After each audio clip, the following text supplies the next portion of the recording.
Okay, so let's take a look at number 5 and 6. We're going to describe the transformation of the parent function, and I'm also going to pull out the vertex and the axis of symmetry.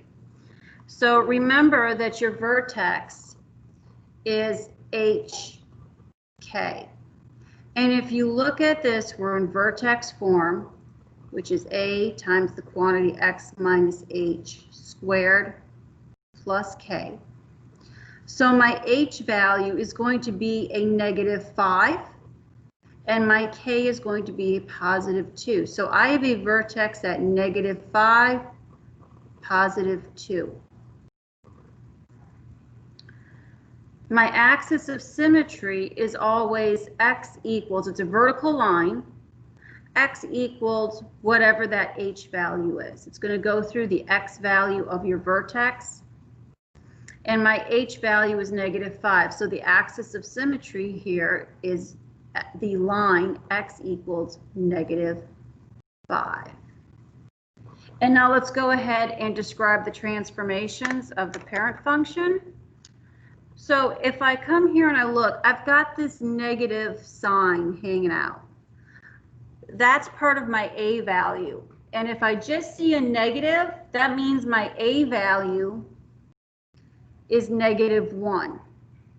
And really that 1 doesn't do anything. It's not a vertical stretch, it's not a vertical compression.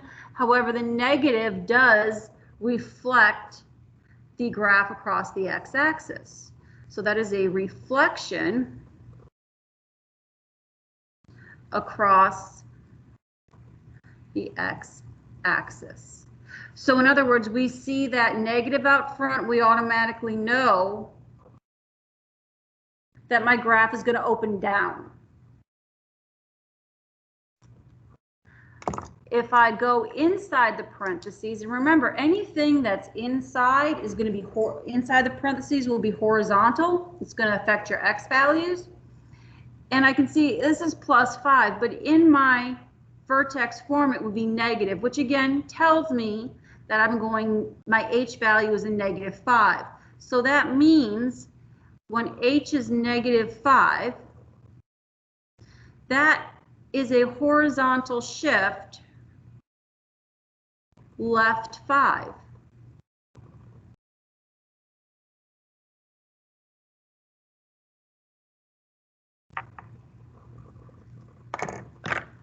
And now let's look at that last value, this K. It's a +2. And that again, if it's outside of those parentheses, that's a vertical movement. It's going to affect your Y values. And if it is +2, that is a vertical shift up 2.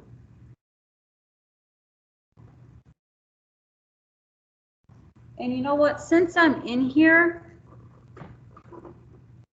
let's go ahead and discuss domain and range. Let's get a little bit more practice with that. So I'm just going to kind of scooch it over here, and we don't have to draw anything. We're just going to do a rough draft of this graph. So here's my x-axis, here's my y-axis. I know I have a vertex at -5, 2, so we're going to say it's right here. -5, 2. And I also know my graph opens down. Now, of course, I probably don't have my x-intercepts right here, and that's okay. This is just a rough graph. If you're looking at domain, your domain of a quadratic, of course, unless we're in a real world situation, is always be all real numbers. Doesn't matter what value of x you plug in, you're going to get some answer as the output. My range, however, does change. Now, whenever I'm opening down, you notice this, your graph is going to decrease down to infinity. Goes on forever in the negative direction. So you can also think too, if you ever see a negative out front, you know your range is going to start out at -infinity. But now take a look as we go up, My y values stop at 2 because at this vertex, I'm changing direction. I will never have a y value higher than 2. So there's our range. Now let's take a look at 6. Again, the vertex, all you got to do is check out these values. You might want to kind of make a mental note to maybe just take the opposite sign of whatever you see here.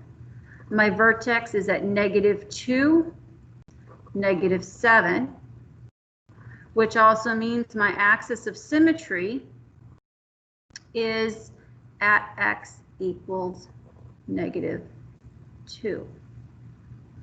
Coming in, looking at my transformations, within the parentheses, I see a +2. Well, that means my h value is -2. So this is a horizontal shift left 2. And my k value is -7. So that is a vertical shift down.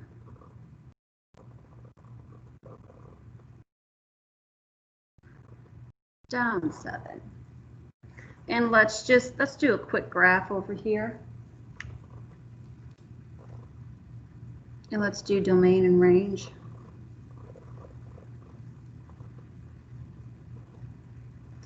So my vertex is at -2, -7. Yeah, it's around here somewhere. I didn't have a negative up front, so that means my graph opens up.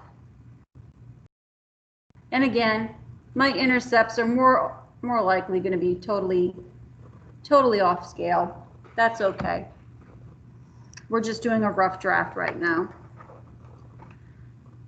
So that means my domain, again, is all real numbers. And now my range. So now notice that your graph is opening up.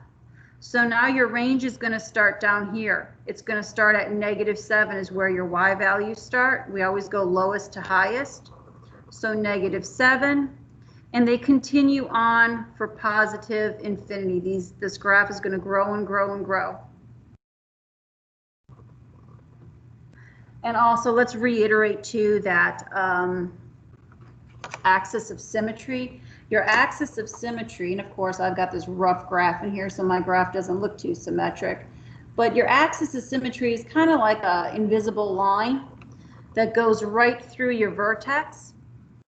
And what it does is it breaks apart your parabola into 2 symmetric pieces. So if I were to put a mirror here, say that's a mirror, and I put a mirror there on the axis of symmetry, whatever I would see in the reflection of the mirror should be what's on the other side.